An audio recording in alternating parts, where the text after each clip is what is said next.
Comenzamos Sobre la Mesa, el segundo tramo informativo del Observador TV, para recibir con muchísimo gusto al doctor Julio María Sanguinetti, expresidente de la República, exministro, periodista, autor y escritor. No soy ex.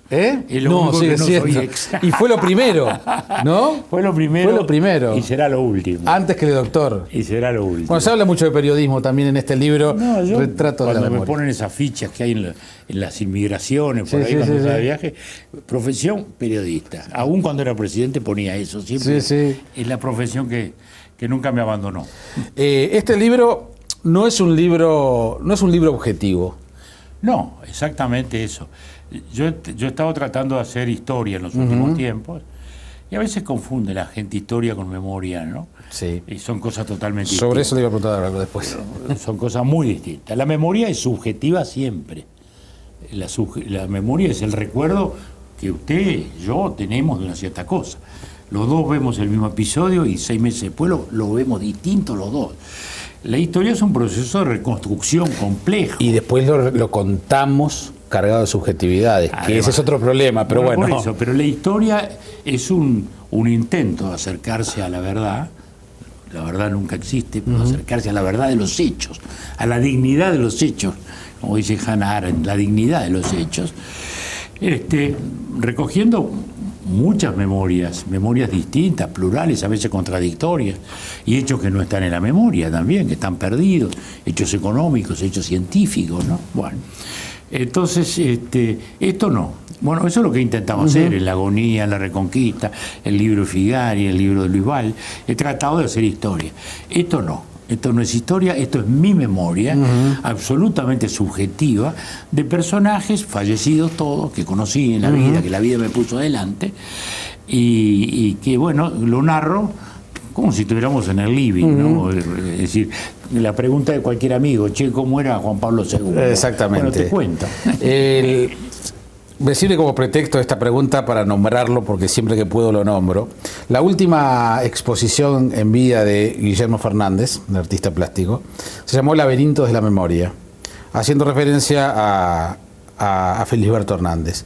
Esos laberintos de la memoria son también selectivos, es decir, uno recuerda a veces cosas que no quiere, o solo se queda a veces con lo que quiere. ¿Qué facilidad tiene Sanguinetti para eso? La biología dice que siempre son más fuertes los recuerdos primeros que los últimos. Sí. Pasa con la gente que se accidenta, que tiene que recuperar la memoria, pasa con todas esas situaciones traumáticas, siempre, y pasa con la vejez, y pasa con el Alzheimer. Exacto. Es decir, siempre los recuerdos lejanos son mucho más fuertes que los recientes. O sea que eso, nos guste o no, siempre pasa. En segundo lugar, también hay otra versión, digamos, que si se quiere la nostalgia de la vida, ¿no? Todos tendemos a creer que nuestra mejor época es aquella en la cual éramos más jóvenes, pasaba esto, pasaba lo otro, eso es humano, ¿no? Entonces uno tiende a idealizar esas cosas. Pero luego yo diría que hoy, a mi edad, acabo de cumplir 80 y por eso hice este recordatorio de personas, yo diría que valoricé cosas distintas, por eso es muy variado. Primero porque quise mostrar gente de todos los ámbitos, ¿no? Del arte, de la política, del pensamiento, ¿no? Quise mostrar eso. En segundo lugar, gente del país y gente del exterior o gente del mundo, que me parece que es un testimonio muy importante, ¿no? La entrevista con los chinos que yo cuento ahí, con Deng Xiaoping, con Zhao Ziyang, ¿no? Que cambiaron el mundo, ¿no? Pensábamos que iba a ser Gorbachev, y fueron estos, ¿no? Sí. Que nadie los tenía en el repertorio histórico, digamos, y bueno, son los que cambiaron el mundo. Entonces, bueno, la memoria tiene esos laberintos y en ellos uno puede perderse, ¿no? Fíjese, yo en la parte artística tengo 10 amigos más que podía haber hecho. Claro. Digo, bueno, pero no puedo poner tanto, entonces elegí 2. Acuña, maestro indiscutible, y a Testori, maestro indiscutible también, ¿no? Pero quedaron en el tintero muchos muy queridos, Solari, Nelson Ramos, Espino, etc. Cuando uno elige, renuncia. Sí, ¿no? sí, de eso se Uno trata. elige, renuncia. Ahora vamos a meternos en algunos de ellos, pero ya que mencionó a Testoni, el toque de humor de la contratapa con sus cejas, en la introducción del libro dice, bueno, dicen que es mi rasgo distintivo. Sí, mi identidad gráfica. Identidad gráfica, exactamente. Esta es de Julio Testoni. De Julio Testoni, no, por eso no que... es de Alfredo Padre, esta es de Julio. Exactamente. Y es más, tuvimos una polémica fuerte con la editorial, porque la diseñadora había propuesto muchas tapas, y yo había sugerido que hicieran una con las cejas como protagonistas. Digo, Sí. pero bueno, al final ellos preferían otra, y con todo me compensaron un poquito porque hicieron una bolsita muy linda y unos marcadores muy lindos con la otra carátula, ¿no? La colorada y las cejas, sin foto mía, ¿no? Sí. ¿Y cómo se llevó por ejemplo, con el tema de las caricaturas, de la época de Político, con las cejas? Recuerdo que Aroxa durante mucho tiempo, que fue el caricaturista de Correo de los Viernes en su edición papel, me acuerdo que en uno de sus pasajes de gobierno le hacía entregándole las cejas a quien lo continuó. Y bueno, fue la característica, ¿no? Todavía uno ve en la calle y me dice, adiós, ceja, me dice alguna. Y yo lo tomo como muy gracioso, ¿no? ¿Verdad? Por eso mismo lo quería valorizar. Está bueno. Bueno, al final la pusieron ahí. Y Julio además me hizo una cosa curiosa.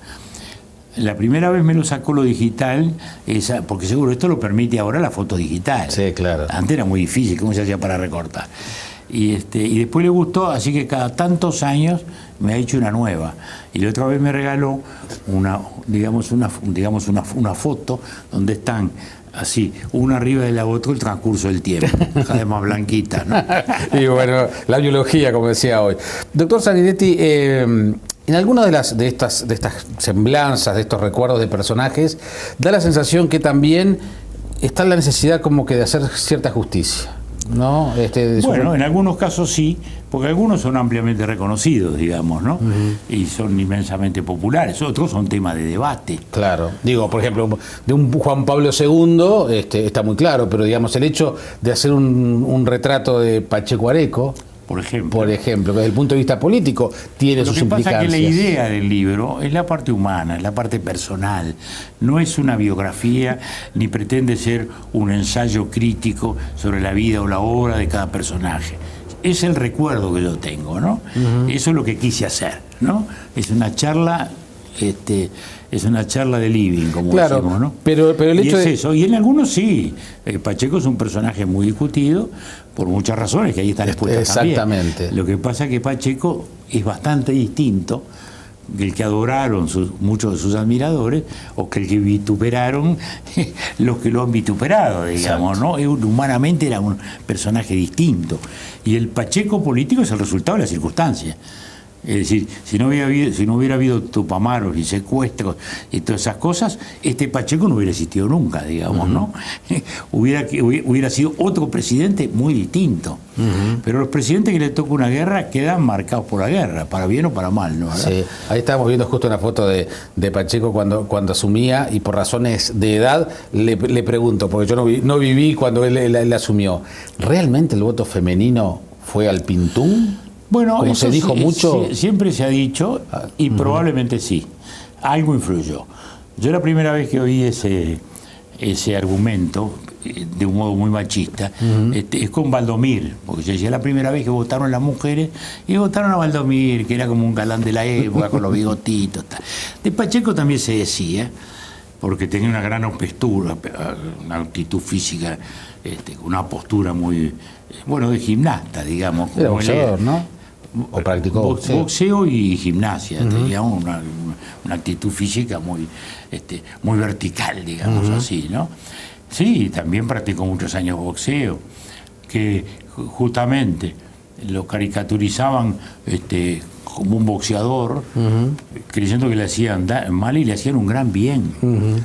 Le hacían un gran bien, porque la gente no miraba mal eso. Y el pueblo popular, vaya la redundancia, al revés, decían, no, sí, por suerte, un muchacho que hace boxeo. Es decir, son esas perspectivas distintas. Y realmente era un personaje muy distinto. Claro. Yo alguna vez dije, era un rey oculto de buena familia.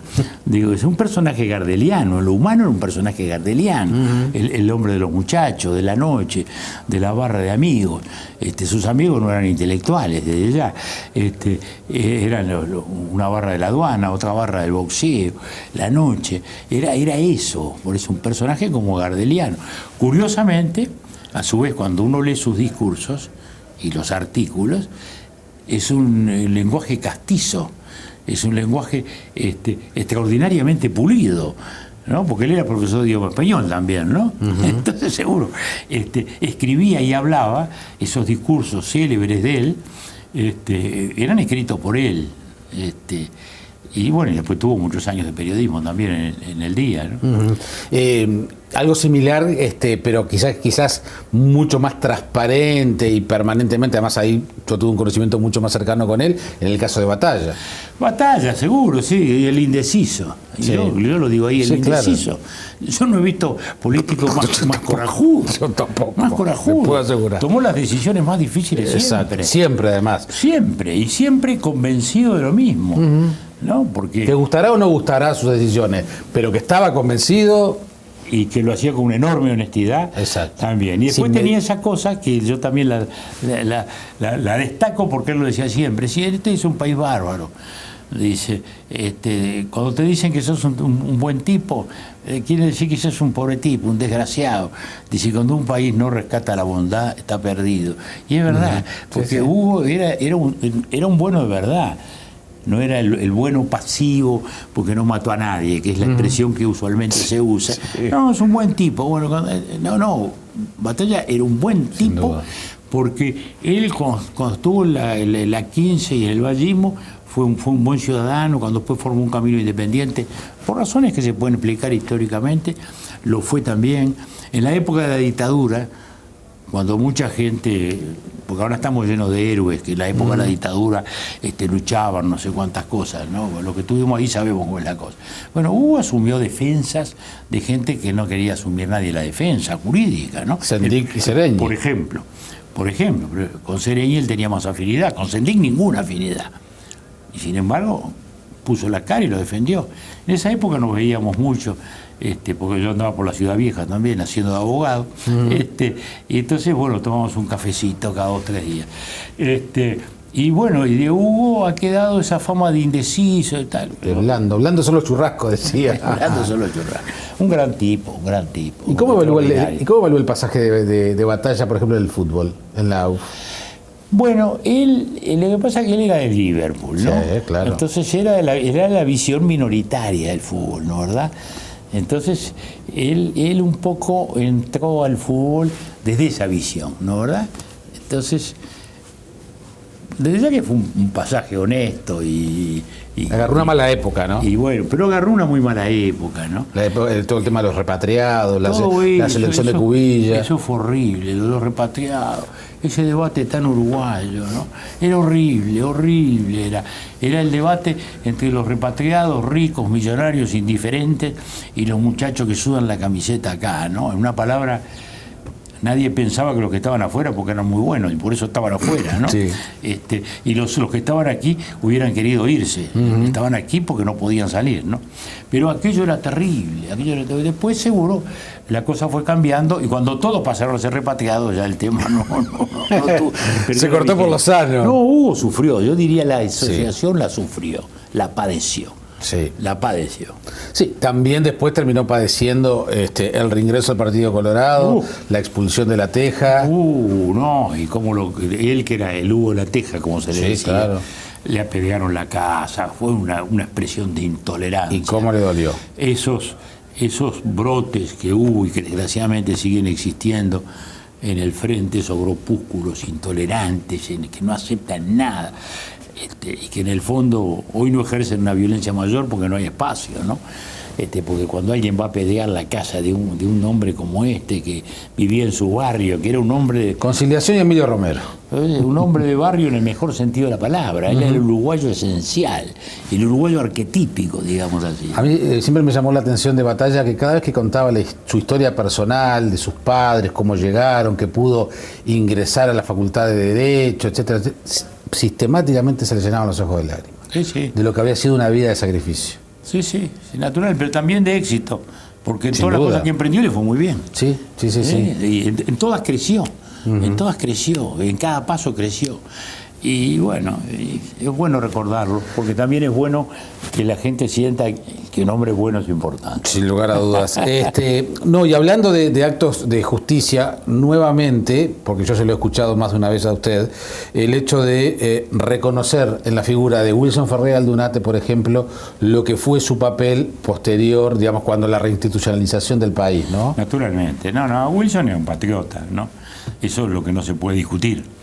Uno puede admirar más o menos su figura política, pero nadie puede dejar de ver cómo él actuaba, cómo se movía, con el espíritu patriótico que tenía, en el mejor sentido de la palabra, ¿no? Uh-huh. Era un personaje también intransferible, ¿no? Charlar con Wilson era, no sé cómo llamarlo, ¿no? Pero un ejercicio gimnástico. Claro. ¿No? Porque él tenía que estar siempre alerta, ¿no? No, primero saltaba de un tema al otro, ¿no? Uh-huh. Para concretarlo en algo, Dios te libre, ¿no? Iba para aquí, iba para allá, iba para aquí, iba para allá. Y a veces incluso lo hacía como una expresión, porque muchas veces mucho tonto solemne no entendió lo que pasaba. Ya no, hablé con Wilson, me habló de todo, yo no pude. No te das cuenta, no te quería decir lo que vos querías que dijera. En una palabra, no te hizo caso, ¿no? Uh-huh. ¿Fue el último caudillo? ¿Cómo se le reconoce, se le dice, se le nombra? Cuando uno habla del caudillismo es una modalidad particular del liderazgo. El liderazgo es, esa condición que hace de alguien un conductor de una masa o de una empresa o de lo que fuere. Ese es un líder. Cuando se habla de caudillismo, se habla de alguien que más allá de su capacidad política, en este caso, o más allá de los atributos racionales de quien tiene para mandar, logra una cierta adhesión ciega, que está más allá, ¿no? En ese sentido es que uno usa la palabra caudillo, ¿no?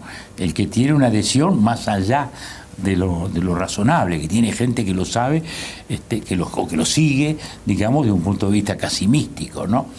Y yo diría que en ese sentido sí, que Wilson fue la última expresión de ese tipo de caudillismo, o de caudillismo propiamente dicho, digamos, ¿no? Uh-huh. Que uno lo ve mucho en la historia, digamos, ¿no? Sin ninguna duda. Pero en la época que los caudillos eran el poder, ¿no? Uh-huh, claro. Sí. Sí, es más difícil visualizarlo más cercano al tiempo. Acá. Bueno, pero yo diría que no hay duda que Valle fue un formidable caudillo y Herrera fue un formidable caudillo. Herrera, yo diría que como caudillo era, digamos, mucho más que Valle. Porque Valle era una mente racionalista, una mente tal, entonces importaba el pensamiento, la legislación, la cosa. Estaba identificado con el gobierno. Sí. Era el gobierno, claro. era el Estado, además, ¿no? Desde la guerra del 4 en adelante. Don Pepe era el Estado. Herrera, que pasó la vida fracasando políticamente y perdiendo elecciones, y asumiendo a veces las posiciones más impopulares y más reñidas con el país, nunca perdió su liderazgo. Claro. O sea, ese sí que era un liderazgo, digamos, sentimental. ¿Cómo se forma un liderazgo? ¿Cómo se da ese? Bueno, hay cosas que nos inventan, ¿no? Hay cosas que nos inventan y hay cosas que nacen. Y es una interacción. Marta tiene unos capítulos muy lindos sobre eso en su libro sobre Rivera, ¿no? Que fue el paradigma del caudillo, el prototipo del caudillo de Rivera, ¿no? Y el liderazgo es un fenómeno funcional, no es un fenómeno estático. Ejemplo máximo, Winston Churchill. Ajá. Los ingleses lo votaban cuando estaban muertos de miedo. En cuanto les iba el miedo, para afuera Churchill. Claro. ¿No? Al individuo pierde las elecciones en el momento que había ganado la guerra. Claro. La guerra más grande. Sí, sí. Y siendo un protagonista fundamental. No, él había salvado a la civilización, claro, digamos, sí, ¿no? Más que ningún otro. Sí. En lo personal, sí, ¿no? sí. Porque los 3 años que lucha solo, ¿no? Es único. Y bueno, y sin embargo, van ahí a Potsdam, que está la foto enorme, gigantesca de todos, y está atrás de él Clement Attlee, eso es muy inglés, ¿no? O sea, el líder de la oposición acompañaba al primer ministro. No hablaba, pero estaba ahí, ¿no? Bien el parlamentarismo sabio británico. Sí. Y así fue, porque un viernes se fue Winston y dijo, bueno, seguimos el lunes, y el lunes vino Macri, porque él había perdido la elección, ¿no? ¿Verdad? Sí, sí. Es decir, es un liderazgo específico de emergencia, Sí, digamos, sí, ¿no? sí, sí. Por eso que el famoso carisma no es un atributo ni permanente, ni indiscutido, sino que también depende de las circunstancias. Que eso es muy importante. Hay muchas figuras acá que son hijas de las circunstancias. Pacheco, que usted lo hablaba sin ninguna duda, lo que recién decíamos. Sí, sí. Si no había habido la guerra interna y la guerrilla y todas esas cosas, bueno, Pacheco podía haber sido presidente o no, pero hubiera sido otro presidente y hubiera quedado otra figura. Pero es así, la circunstancia es muy importante, digamos, sí. ¿no? Hay liderazgos, por eso digo, de momentos de riesgo. Y hay liderazgo de prosperidad. La posibilidad, bueno, obviamente de la cercanía de situaciones que obviamente son exclusivas, de momentos únicos, y le permite ser un observador a usted privilegiado. Y en el caso de Wilson, me pareció muy jugoso y me impresionó mucho el diálogo con quien fue ministro suyo de Defensa, con Medina. Con Medina, ¿no? Ese diálogo con el cual terminaron queriéndose y respetándose. A tal punto que cuando muere Wilson, Medina le dice a Juan Raúl: mire que le estamos rindiendo honores a su padre, que hace un tiempo yo lo hubiera hecho simplemente como obligación. Ahora lo hago como reconocimiento y homenaje, ¿no? Es decir, porque así terminó, digamos, ¿no? Porque lo de Wilson fue una contribución muy importante a la reinstitucionalización y pacificación del país. Pero allí el diálogo, obviamente muchos detalles yo no quiero dar porque quiero que la gente lea el libro, pero en definitiva también nos permite entender esos vínculos personales y que nos enteramos gracias a que usted lo cuenta ahora, sino ese diálogo. Bueno, pero esas cosas son las lindas, las que yo quise contar para que se vea cómo son los personajes. Claro, que la pregunta de Wilson es a Medina: usted me quiere a mí, ¿no? Algo así. No, sí, yo había inventado la reunión, la había provocado, digamos. Yo sabía que tenía la reunión con Wilson, obviamente, y al general de Nava, que es el jefe de la Casa Militar, le digo: haga venir a la misma hora a Medina. Usted me odia mucho. Y entonces, cuando estaba Wilson, de Nava me avisó que ya estaba con el general abajo, que tampoco sabía lo que venía, ¿no? Y entonces me dice, entonces le digo a Wilson, le digo: está Medina en la casa, digo, ¿aceptás saludarlo o no aceptás saludarlo? No, no voy a aceptar, que venga. Entonces, general, venga con su general, con su comandante. Y ahí empezó la cosa, ¿no? Usted también. No, y entonces seguro, se sentaron, yo de Nava acá, yo aquí, y del otro lado Medina y Wilson, ¿no? Y de Nava, que es colorado, dijo: ¿vio? Dice, uno los pone a los blancos y enseguida terminan juntitos, ¿no? Y entonces Medina no dijo nada y dice: bueno, lo de blanco, dijo Wilson, no sé, porque usted hizo así, usted pecó, no sé lo que quiere decir. Usted sabe que pecó con el voto. Bueno, dice: yo no voté al Partido Colorado, voté la paz del país, ¿no? Lo que le dice Wilson: ¿yo soy la guerra? No, la guerra no, pero la paz tampoco. ¿Qué dos, no? Porque... No, terrible, porque las respuestas esas lacónicas de Medina eran terribles. Claro. Cuando iba al Parlamento y decía esas cosas crípticas que después todo el mundo interpretaba o reinterpretaba, ¿no? Sí. Sí, además uno en general ahí cuando esas respuestas son tan breves, uno después termina generando alrededor de esa respuesta breve cosas. Sí. No. Hay algunas de valor histórico. Por ejemplo, cuando él le dice: bueno, ¿y dónde están las citaciones de los militares? Están en la caja. Está en la caja fuerte. Entonces, después vino, se desacató, pasó esto, pasó lo otro. Él no dijo nada, él no dijo: no van a ir a declarar, no dijo nada. Dijo: están en la caja fuerte. Sí. ¿No? Nada más. Dio un dato. Nada más. Dio un dato. Pero es verdad, eso me hace acordar a la película, una de las últimas, no sé si no fue la última, de Peter Sellers, Desde el Jardín.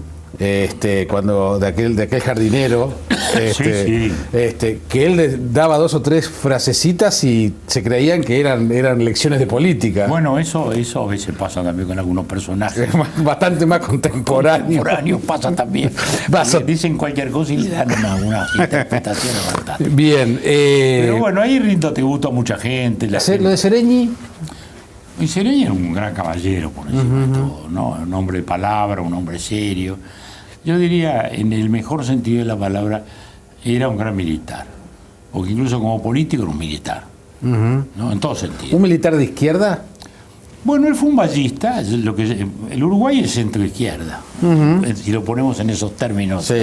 Porque el Uruguay, el ballismo es una socialdemocracia antes de que hubiera socialdemocracia en Europa. Y bueno, Sereñi era un ballista típico, ¿no? Porque era un demócrata, profundamente demócrata, ¿no? Eso no hay ninguna duda, sí, digamos, ¿no? Y entonces, y yo lo conocí en ese rol, digamos, ¿no? Mucho antes, ¿no? Cuando nadie iba a imaginar las cosas que después pasaron, ¿no? Pero era un hombre de palabra, por eso mismo se produce su alejamiento, porque en el proceso de la reforma política que se estaba trabajando en la segunda presidencia, él avanzó en función de las directrices que tenía de la dirección del Frente Amplio. Pero luego lo desautorizan, y ahí sube Vázquez, y cuando lo desautorizan, él dice, me voy, yo ya había dado mi palabra, y se va. Sí, de aquel famoso discurso de la estación. Y eso lo define a Sereñi, digamos. China Zorrilla. Y bueno, China Zorrilla, es un fenómeno intransferible, fueron muy amigos, ¿no? Muy amigos. Además, ella tenía esa simpatía desbordante de entrar y salir y tal. Hablaba maravillas de mí, ¿no? Sí, usted lo cuenta eso. Sí, le decía, digo, China, en lugar de hablar tanta maravilla, ¿por qué no hablas menos y alguna vez me votás? Claro, pero no pone las respuestas que le daba a China a eso. No, se reía. Entraba en casa sin anunciar, después contaba en la radio. Ayer entré, me acuerdo, en la televisión argentina, ¿no? Que llamaba la atención esas cosas. No, dice, yo entro a la casa del presidente cuando quiere y me voy también. Y si entré y estaba Marta regando y la plata. Eran del barrio, ¿no? Y era de esas cosas, sí. Bueno, los Zorrillas están identificados con todo el barrio. No, pero es un personaje fantástico, realmente extraordinario. Y como artista también siempre fue China. Porque por más que sirviera a sus personajes, nunca dejaba de ser China. Y perteneció a una generación fantástica de la comedia nacional, ¿no? Es el gran momento del teatro uruguayo en ese sentido, el año 48, 50, 54.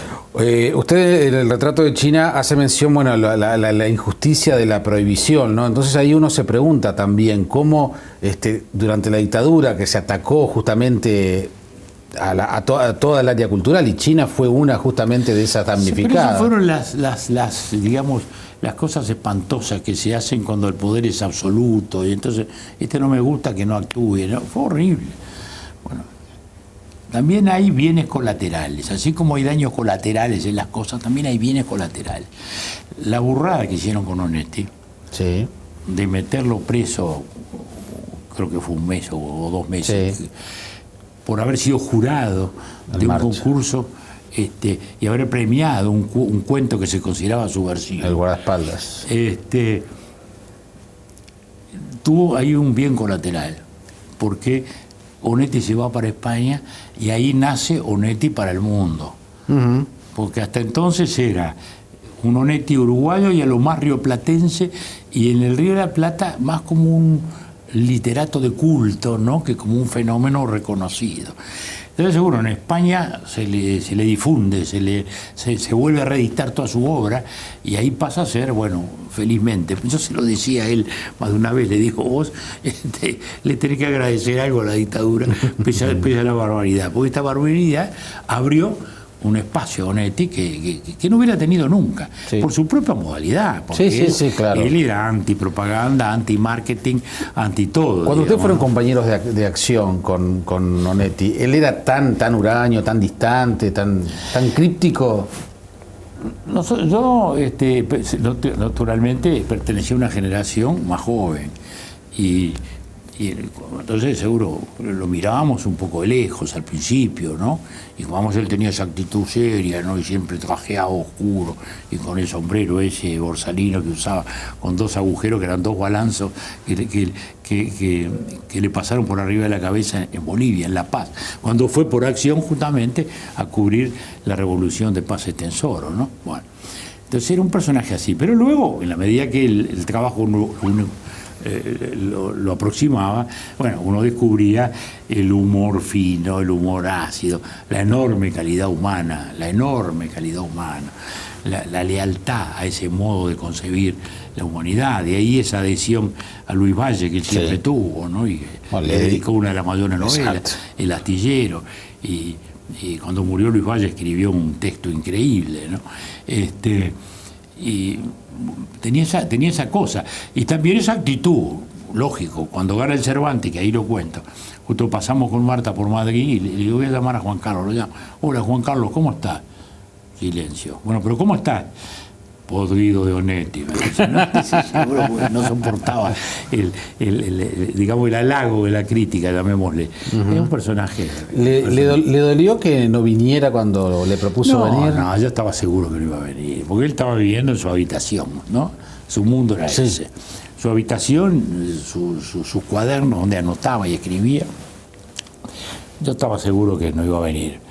Traté de convencerlo, me dijo, bueno, sí, mirá, voy, porque seguro que la democracia, tal. Hasta sacamos el pasaje, ¿no? Entonces, por última hora, yo ya me barruntaba que no iba a venir.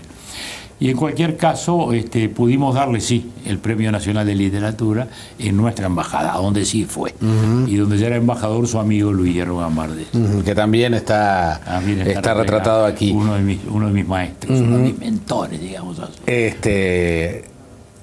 Compré en una librería de viejo un libro sobre Sabater Casti de Hierro Gambardella, impresionante. Sí, escribía fantástico.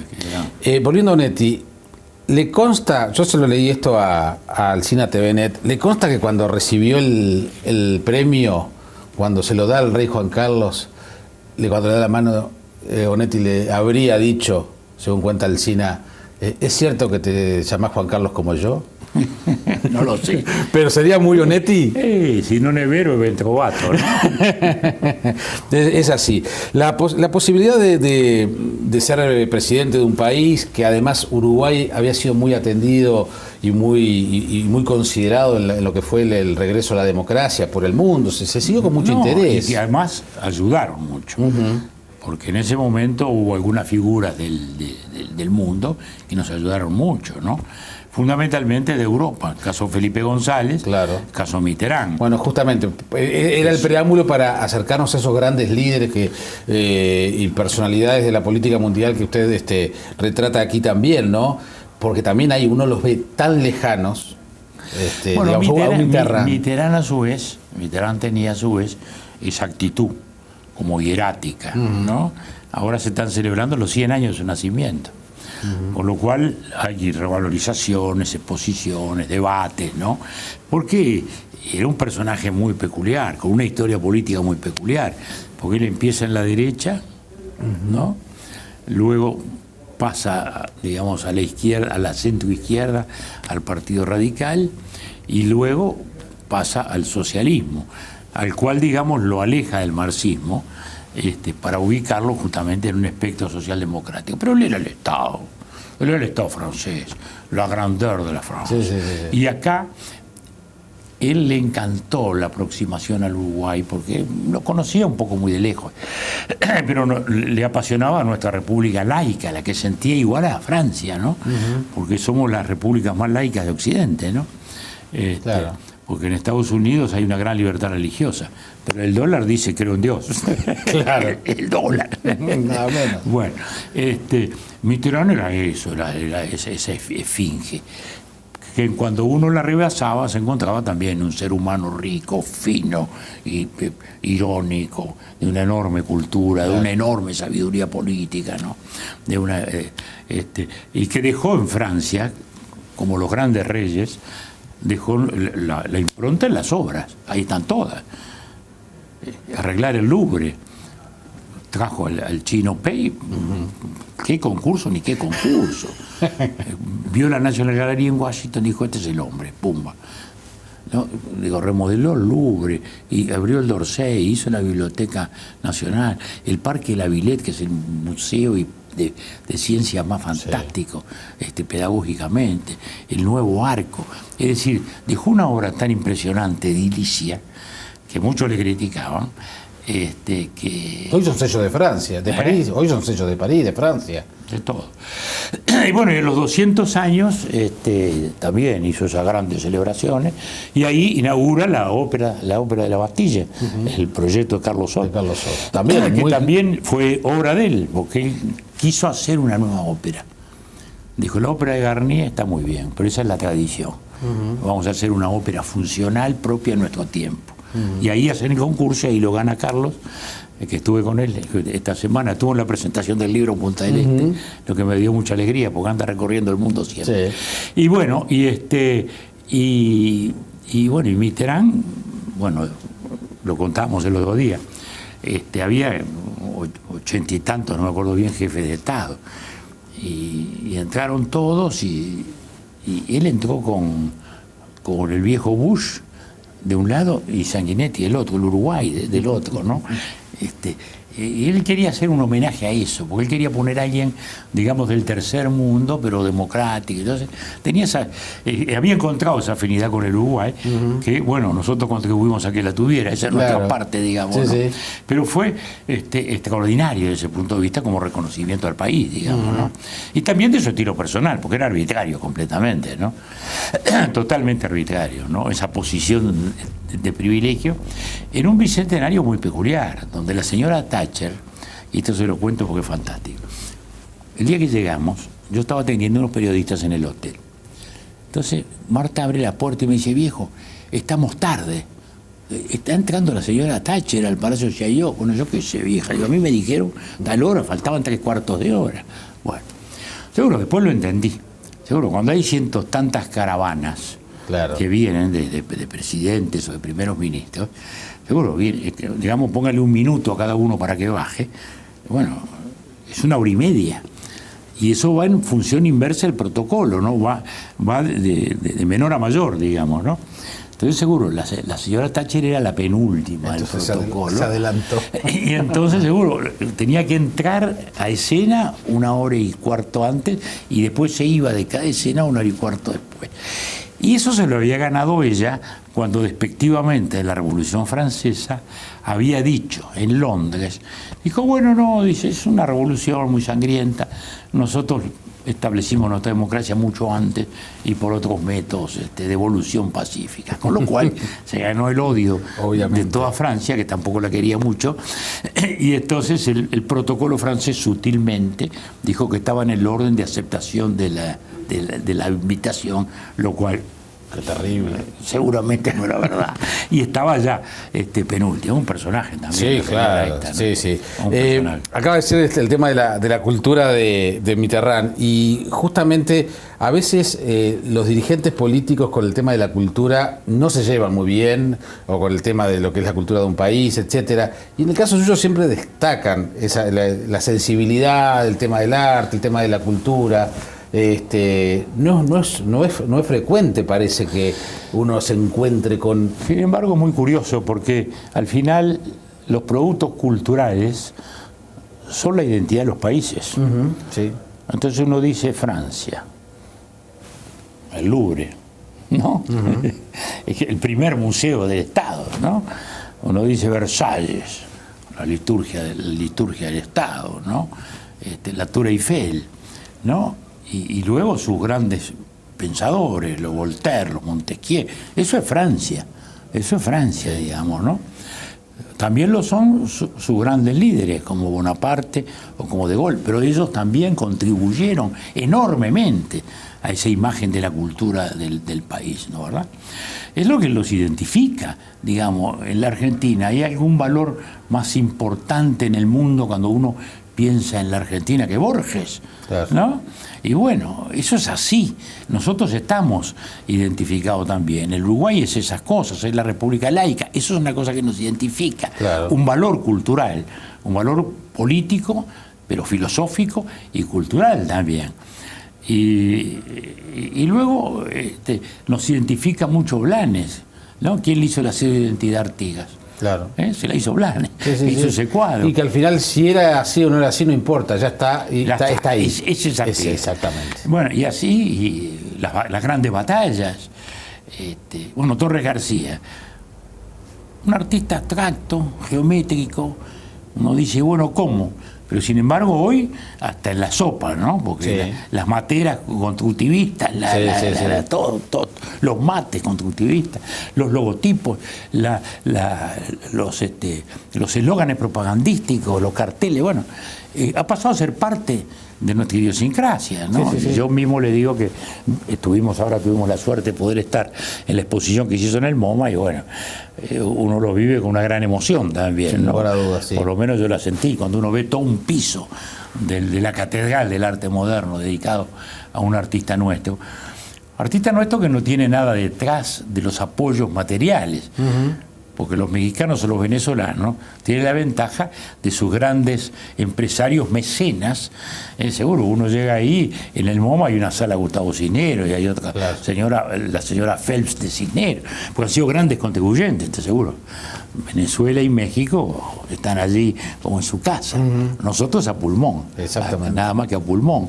Y porque el curador latinoamericano lo entendió, batalló, usted lo entrevistó, lo entrevistó y bueno, y logró que el MoMA aceptara hacer una exposición de Torres García, ¿no?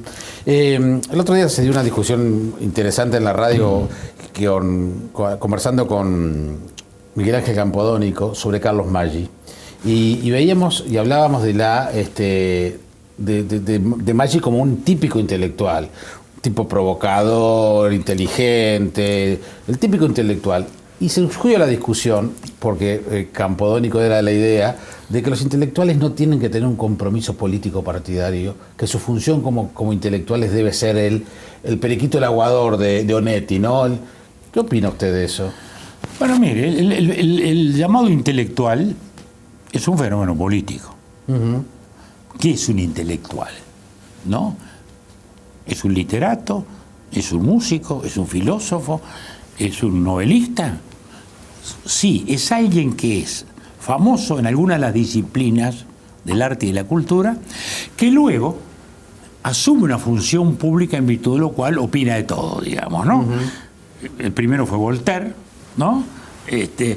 Y en los tiempos modernos la expresión surge a raíz de Víctor Hugo, que era un novelista, pero además de novelista opinaba de todo, estaba en contra de Napoleón III, decía las cosas más terribles de Napoleón III, Le Petit, el pequeño, ¿no? Es el famoso libelo, ¿no? Bueno, entonces, el intelectual es ese.